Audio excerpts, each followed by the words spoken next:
During August of 1966, the dead bodies of two men were found on a hillside in Brazil.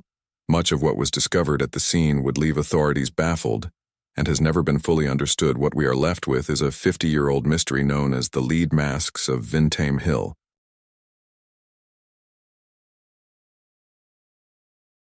Rio de Janeiro, literally translated, it means River of January.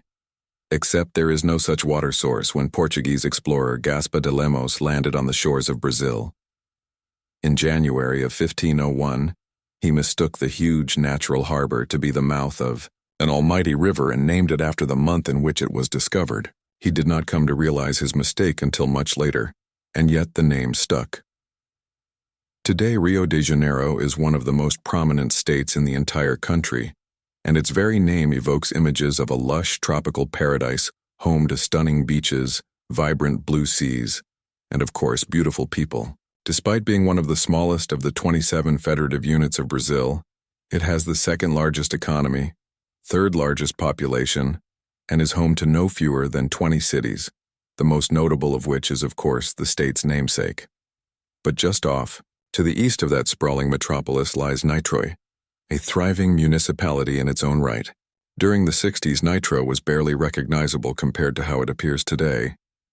Back then, it was an underdeveloped, poverty-stricken town, suffering all the drawbacks of rapid industrialization, which would ultimately enable its growth into the important financial and commercial center it has become. It was also the scene of one of the strangest and most enduring mysteries in Brazil's modern history, a case known internationally as the lead masks of Vintém Hill. The late afternoon of Saturday, the 20th of August 1966, was uncharacteristically hot considering it was midwinter in the southern hemisphere. The skies had been clear with a heavy sun beating down after a long spell of torrential rain. As a result, the air in Niterói had become still and humid as excess moisture evaporated into the atmosphere, and with not even the gentlest of breezes to offer any kind of reprieve from the sticky heat. The high rise of Vintém Hill, however, was far removed from the streets below. Here a young boy was flying his kite, running through the long grass, whooping and cheering with delight. At this altitude, the winds could be felt coming in off the bay, which were both cool and refreshing and perfect for the kite's uplift as he traversed the slopes, tugging on the long string outstretched behind him. He noticed an odd depression in the grass in which lay a dark heap that looked unnatural amongst its surroundings. He decided to investigate, and as he began to approach, he could make out various items of clothing. At first he assumed that someone had dumped their unwanted garments on the hillside, but as he got closer, he found lying inside those garments the decomposing bodies of two men accompanied by the sickly sweet scent of death. Alarmed at his discovery, he rushed back home and told his parents, who wasted no time in notifying the local police station. Unfortunately, as it was now early evening and due to the failing light and difficult terrain, authorities were not able to reach the bodies until the following day. Early on the morning of the 21st of August, several police officers and firemen arrived on the hillside, where they were greeted by an odd scene, to say the least. The two bodies were found lying next to each other in a small depression, and were partially covered by the long grass. They were dressed in formal suits, each wearing a raincoat, and next to them lay an empty water bottle and a package containing 2 wet towels.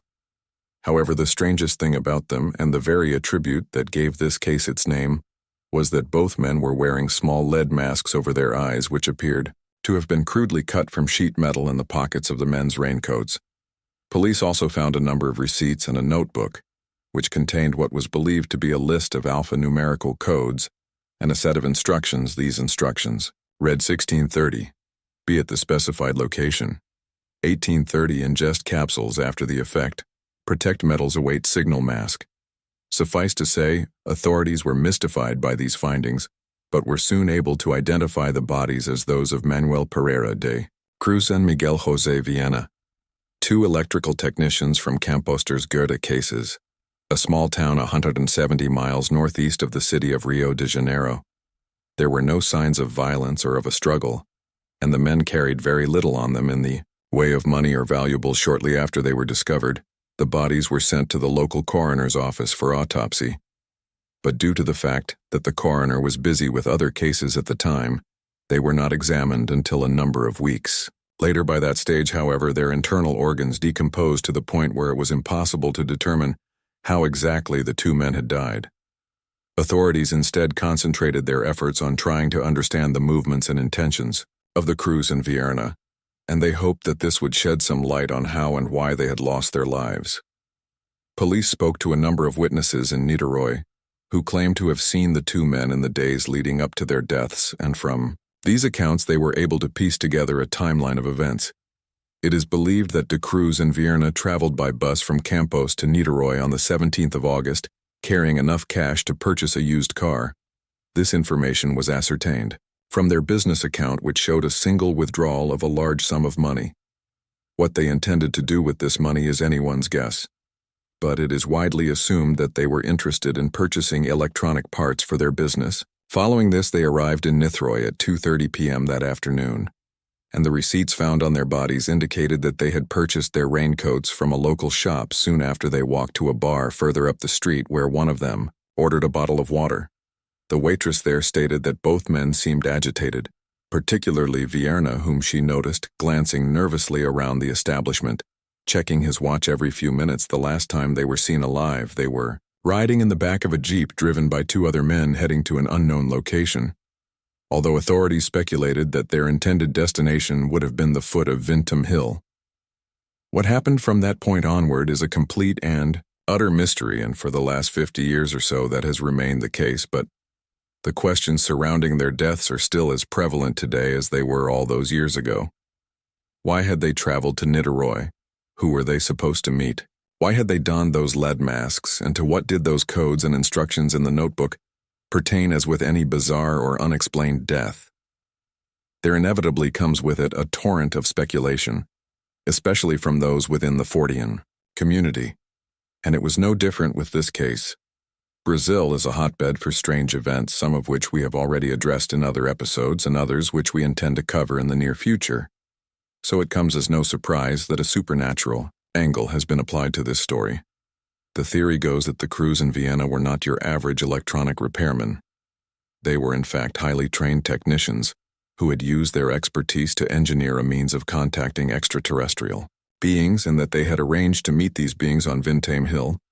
Both men had been given a specific set of instructions, and after this process had been followed, it is postulated that their physical bodies ceased to function and that their minds had been transported into some kind of extraterrestrial afterlife existing forevermore in a realm of infinite knowledge and consciousness.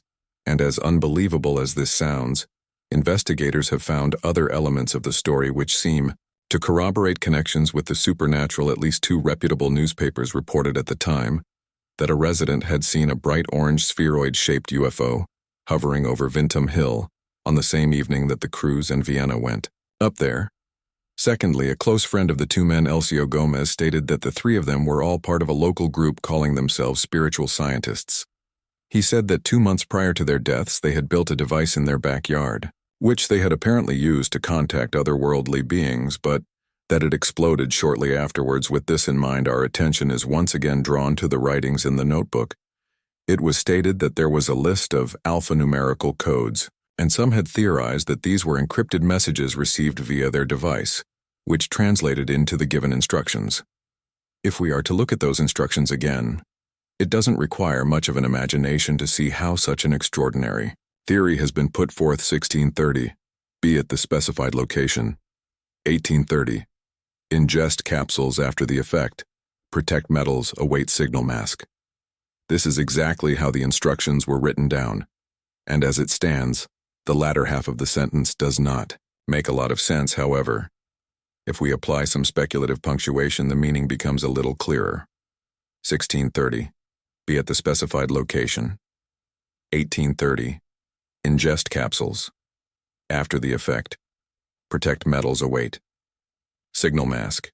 Exactly what the capsules were, or how the crews in Vienna had come by them, is unknown. Nothing of the sort was found on their bodies, and it seems obvious that the men must have ingested them as instructed, and as those capsules remain unidentified, it is difficult to determine what effect they were supposed to have. The protect metals line seems a little more cryptic, but as no valuables were found on either man, some have speculated that they were being instructed to remove their watches, rings, or other kinds of jewelry, and that perhaps these were to be wrapped in the towels found next to their bodies. Finally, whatever signal they were supposed to look out for is also a mystery. But the word mask obviously refers to the small lead cutouts which covered their eyes. These masks had no functionality whatsoever. They were not see-through, and they had no stems to hook over the ears. So clearly, they were not meant to be worn for any extended period of time. Instead, their crude design points to the possibility that they were intended to briefly protect the eyes from an intense and blinding light source. And according to many a proponent of this theory, that light source would have been none other than a UFO. But are we to accept this theory based solely on anecdotal and circumstantial evidence? It seems there are many people who are skeptical about this version of events and believe that the deaths of these men have a far more rational and indeed earthly explanation. They believe that De Cruz and Vierna were simply duped into coming to the hill where they were killed and robbed of their belongings. It has been suggested that they were targeted by a group of criminals who saw them as naive and easy prey. This group probably cultivated the Cruz and Vienna's trust over a period of weeks or months, promising to put them in contact with extraterrestrials or to allow them to partake in some other form of spiritual enlightenment. They then provided them with the capsules and a set of instructions just unusual enough to suggest that they were going to experience something extraordinary.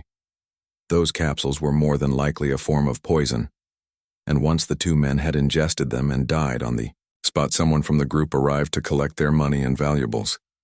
It should be noted that all the cash the men had on them when they arrived in Niterói, at least 3 million cruzeros, was never found.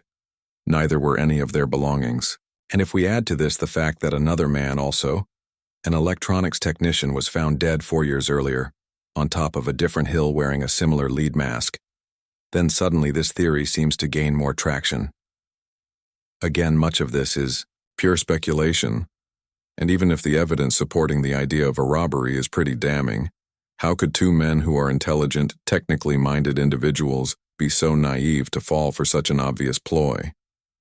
And what about the codes also found in their notebook? Does their existence prove that the instructions were received via an encrypted transmission rather than face-to-face communication?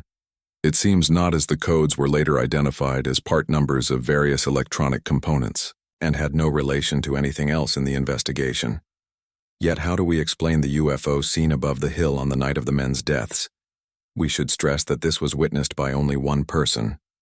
And if there is one thing we have learned during the course of our research on many strange events, it is that UFOs are reported almost invariably in the aftermath of something unexplained. This is not to cast doubt on the individual's claim, but we feel we must be honest about the nature of such things when all facts are considered. This case does seem to have foul play written all over it. Although we shouldn't dismiss other theories out of hand, the assumption is often made that extraterrestrials would have no interest in money or valuables. But who really knows for sure if some other eyewitness accounts are to be taken seriously, in which people have allegedly seen aliens posing as human beings? Then surely they would need such items in order to blend in any case, whether there was something more sinister going on, and the truth has simply been covered up, or the deaths were the direct result of foul play. Both possibilities are equally disturbing. Unfortunately, as intelligent as De Cruz and Vienna may have been there, belonging to a group calling themselves spiritual scientists demonstrates that they had a desire to believe in something more. And as we are well aware, beliefs are often strong enough to defy and override simple logic, making them difficult for an individual to let go of. It could be that they were so enamored with the idea of a higher intelligence and a never-ending pursuit of knowledge that they allowed themselves to suspend all cynicism and critical thought, which otherwise might have saved them if the idea of robbery is to be accepted. Then it is truly sad that two innocent men lost their lives over something as trivial as money gone from this world. Their physical bodies may be, but their spirits will forever rest on the slopes, where they died overlooking the city of Niterói. There's a cool, lonely breeze rolls in off the bay of the January River and silently whispers through the long grass of Vintém Hill.